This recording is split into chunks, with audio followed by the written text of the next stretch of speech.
ചരിത്രത്തിന്റെ ഏടുകളിൽ കടന്നുപോയ നിരവധി യുദ്ധങ്ങളുടെ വെടിയൊച്ചകളിൽ നിന്നും സ്വന്തം ജീവൻ രക്ഷപ്പെടുത്താൻ ബങ്കറുകൾ എന്ന ഭൂഗർഭ അറകൾക്ക് ഏറെ സ്ഥാനമുണ്ട്. ശത്രുരാജ്യത്തു നിന്നും കുതിച്ചെത്തുന്ന മിസൈലുകൾക്കും ബോംബുകൾക്കും തൊട്ടുമുമ്പ് മുഴങ്ങുന്ന അപായ സൈന്യം. അടുത്ത കാലത്ത് പലസ്തീനിലും ഇസ്രായേലിലും ഉക്രൈനിലും ബങ്കറുകളിൽ അഭയം തേടുന്നവരുടെ കാഴ്ചകളും ചിത്രങ്ങളും ഒക്കെ നമ്മൾ വാർത്താ മാധ്യമങ്ങളിൽ കണ്ടതാണ്. എന്താണ് ബങ്കറുകൾ? ശത്രുരാജ്യങ്ങളിൽ നിന്നും വരുന്ന മിസൈലുകളിൽ നിന്നും ഷെല്ലാക്രമണത്തിൽ നിന്നുമൊക്കെ രക്ഷപ്പെടാൻ വേണ്ടി ഭൂമിക്കടിയിലെ സുരക്ഷിത താവളമാണ് പൊതുവെ ബങ്കറുകൾ എന്നറിയപ്പെടുന്നത്. ഇത്തരം ബങ്കറുകൾ നിർമ്മിക്കുന്നത് കട്ടികൂടിയ കോൺക്രീറ്റ് പാളികളും ഇരുമ്പുമൊക്കെ ഉപയോഗിച്ചാണ് സുരക്ഷിതമാക്കുന്നത്. സ്ഫോടനങ്ങളുടെ ആഘാതം, ആണവ വികിരണങ്ങൾ എന്നിവയിൽ നിന്നെല്ലാം രക്ഷപ്പെടാൻ വേണ്ടിയാണ് ബങ്കറുകൾ ഇത്രത്തോളം സുരക്ഷിതമായി നിർമ്മിക്കുന്നത്.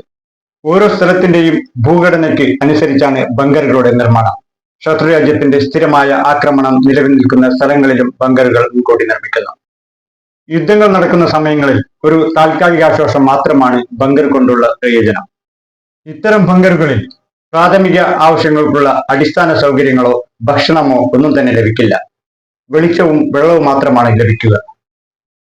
ഉരുക്കുപാളികൾ കൊണ്ട് നിർമ്മിച്ച ഒരു വാതിൽ മാത്രമാണ് ബങ്കറുകൾക്കുള്ളത്. ബങ്കറുകളുടെ നീളത്തിലും വലിപ്പത്തിലുമൊക്കെ വ്യത്യാസമുണ്ട്. 10 അടിയോ അതിൽ കൂടുതലോ ആഴത്തിലാണ് ബങ്കറുകൾ നിർമ്മിക്കുന്നത്.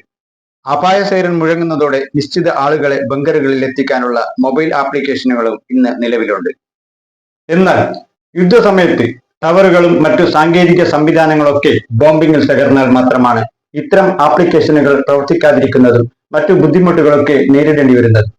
സ്ഥിരമായി യുദ്ധഭീഷണി നേരിടുന്ന പല രാജ്യങ്ങളുടെയും കെട്ടിട സമുച്ചയങ്ങൾക്കടിയിൽ നിരവധി ബങ്കറുകളുണ്ട്. 100-ൽ താഴെ പേർക്ക് മാത്രമേ ഒരു ബങ്കറിൽ തങ്ങാനാവൂ. 1-ാം ലോക മഹായുദ്ധകാലത്തും 2-ാം ലോക മഹായുദ്ധകാലത്തും ചില സ്വേച്ഛാധിപതികൾ അഭയം തേടിയതും ബങ്കറിനകത്തു തന്നെ. പക്ഷേ ബങ്കറുകളിൽ 100% സുരക്ഷിതമാണെന്ന് പറയാനാവില്ല. സാധാരണ മിസൈലുകളിൽ നിന്നും ഷെല്ലാക്രമണത്തിൽ നിന്നുമൊക്കെ രക്ഷപ്പെടാമെങ്കിലും സൂപ്പർ ബങ്കർ ബ്ലസ്റ്ററുകളിൽ നിന്നും രക്ഷപ്പെടുക അസാധ്യമാണ്. കെട്ടിട സമുച്ചയങ്ങൾക്കടിയിലുള്ള 60 അടി വരെ താഴ്ചയിലുള്ള ഭൂഗർഭ അറയായ ബങ്കറുകളെ തകർക്കുന്ന സൂപ്പർ ബങ്കർ ബ്ലസ്റ്ററുകൾ ഇസ്രായേലിന്റെ കൈവശമുണ്ടെന്നാണ് പറയപ്പെടുന്നത്. സ്വേച്ഛാധിപതിയായ അഡോൾഫ് ഹിറ്റ്ലർ കൊല്ലപ്പെട്ടതും ഒരു ബങ്കറിനുള്ളിൽ തന്നെയാണ്. ഇന്ത്യയുടെ കയ്യിലും സൂപ്പർ ബങ്കർ ബ്ലസ്റ്ററുകളുണ്ട്. 2-ാം ലോക മഹായുദ്ധകാലത്താണ് ബങ്കർ ബ്ലസ്റ്റർ ബോംബുകൾ ആദ്യമായി പ്രയോഗിച്ചു തുടങ്ങിയത്. അടുത്തൊരു എപ്പിസോഡിൽ വീണ്ടും കാണാം. നന്ദി, നമസ്കാരം.